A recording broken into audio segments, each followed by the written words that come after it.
நமஸ்காரம். இங்கே என்ன பார்க்குறோன்னு பார்த்தீங்கன்னா, சிதர் தேங்காய் உடைக்கிறத பற்றி பார்க்க போகிறோம்.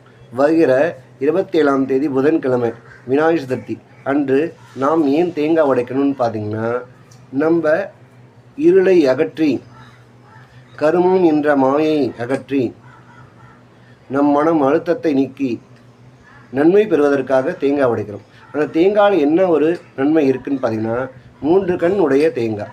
அப்போ வலது கண் சூரியன், இடது கண் சந்திரன், 3வது கண்ணை ஒன்று இருக்குது பார்த்தீங்களா, அந்த கண் நெருப்பு கண், நெற்றிக்கண். அந்த கண்ணை 3 கண்ணாக பாவித்து இறைவன் அருள் கிடைக்கும்படி விநாயகர்கிட்ட வச்சு நாம் தேங்காவை ஒரு தேங்காய் ஒருத்தருக்கு உடைக்கலாம். அதே பொதுவான கருத்து அது. ஆனால் 3 தேங்காய் உடைச்சா வித்யா அபிவிருத்தி ஆகும். நம்மளுக்கு வித்தைகள் அதிகமாக கிடைக்கும், ஞாபக சக்தி கூடும், நம்ம கல்வி திறனில் நல்ல மார்க் எடுக்கப்படும். அப்போ 3 தேங்காய் உடைச்சா இவ்வளோ சிறப்பு இருக்குது.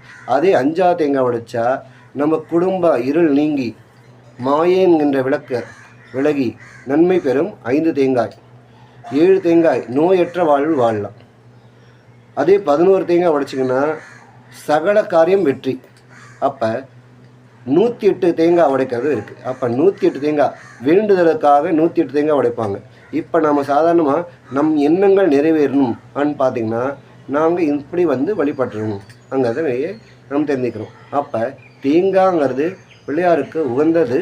அதை நாம் மனதார் உடைக்கும்போது இருள் என்ற கருமம் மாயை எல்லாம் விலகி நம் வாழ்க்கையில் சுபிட்சம் ஏற்படுது. அப்போ கண்டிப்பாக நாம் விநாயகர் சதுர்த்தி அன்று பிள்ளையார் கோயில்லையோ இல்லை நாம் வைத்திருக்கும் களிமண் நாளான சிலைகள் முன்னாடியோ தேங்காய் ஆனது கண்டிப்பாக உடைக்கணும். தேங்காய் உடைத்து கும்பிடும் பொழுது நம்மளுக்கு எல்லா வித தோஷம் நிவர்த்தியடைந்து விநாயகருக்கு உகந்த தேங்காவாக இருக்கும்போது இருள் கருமம் மாயை என்று எல்லா நிலையும் விலகி நம் வாழ்க்கையில் சுபிட்சம் ஏற்படுது. அதனால் எல்லோரும் தேங்காய் உடைத்து விநாயகர் சதுர்த்தியை பூஜித்து நன்மை பெறணும் என்கின்ற வாழ்த்தோடு ஓம் ஏகதந்தாய் வித்மகீம் வக்ரதுண்டாய் திமகீம் தன்னோதந்தி பிரச்சோதயான் ஸ்ரீ மகா கணபதியின் நமோ நமகம்.